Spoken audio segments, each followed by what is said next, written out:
নমস্কার বন্ধুরা, আজকে আবারও চলে আসলাম একটা নতুন রেসিপি নিয়ে। আজকের রেসিপি কচু দিয়ে মাছ। তো প্রথমে আমি দেখুন পুকুর থেকে মাছগুলো ধরবো।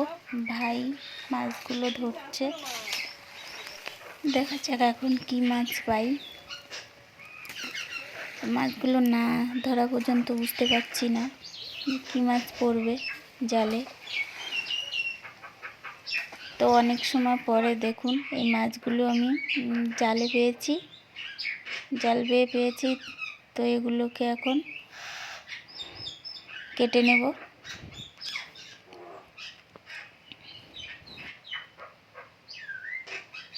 কই মাছটা তো এখনো জ্যান্ত।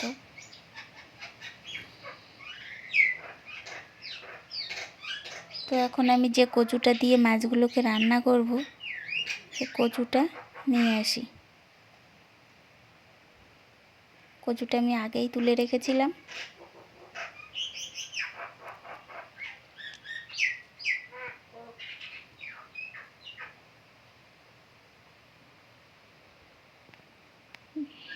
দেখুন এই সাইডে মাছগুলো কাটা হয়ে গেছে। এখন আমি কচুটাকে কেটে নেব।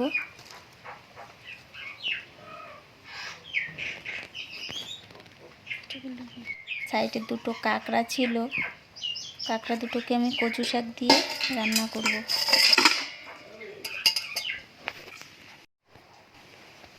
দেখুন কাঁকড়া দুটো পুরো এখনো জ্যান্ত আছে।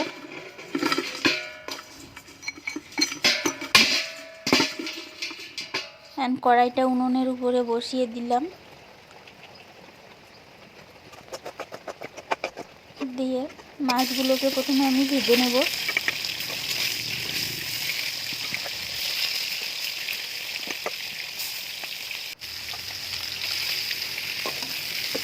দেখুন মাছগুলো ভাজা হয়ে গেছে।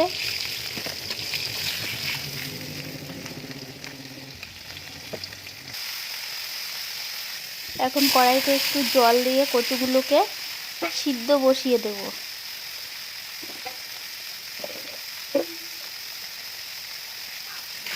কচুগুলো ঢেলে দিয়ে একটু লবণ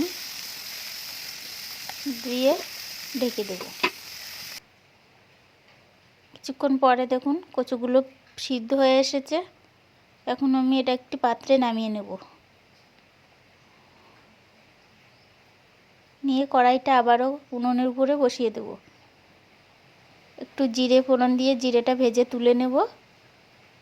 নিয়ে শুকনো লঙ্কা তেজপাতা দিয়ে মাছগুলো আমি সাজিয়ে দেব। তারপরে কচুগুলোকে আমি ঢেলে দেব।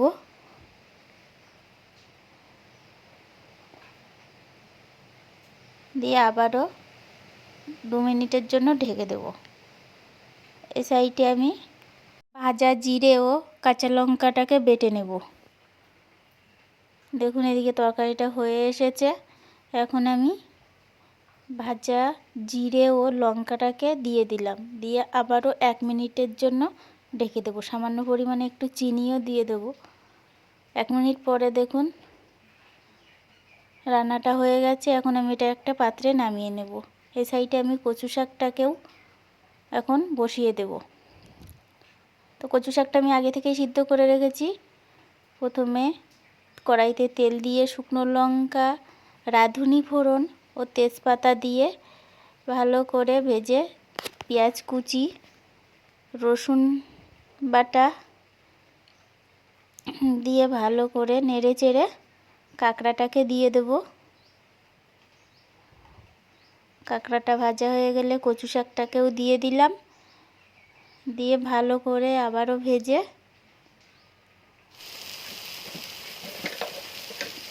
দেখুন শুকিয়ে এসেছে কচু শাকটা। এখন আমি একটু চিনি দিয়ে দেব।